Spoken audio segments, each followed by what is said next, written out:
সোনার বাংলা 24/7-এ আপনাদের সকলকে স্বাগত জানাই। তৃণমূলের বিরুদ্ধে সুস্থ মানুষের প্রতিবন্ধী কার্ড বানিয়ে টাকা লুটের অভিযোগ সরব সুকান্ত মজুমদার।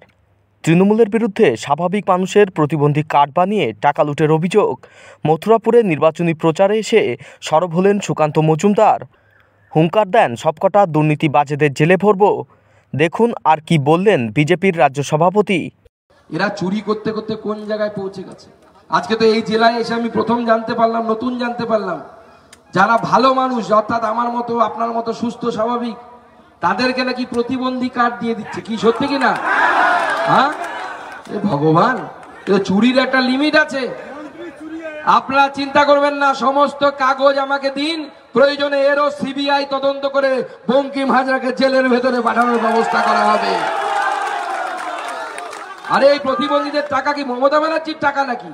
কেন্দ্র সরকার টাকা পাঠায়, মমতা ব্যানার্জি নয়, মোদি টাকা পাঠায়।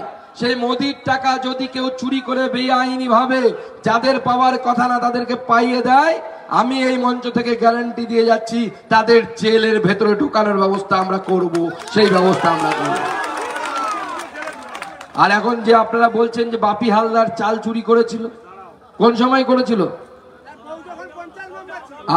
পঞ্চায়েত মেম্বার থাকা অবস্থায়।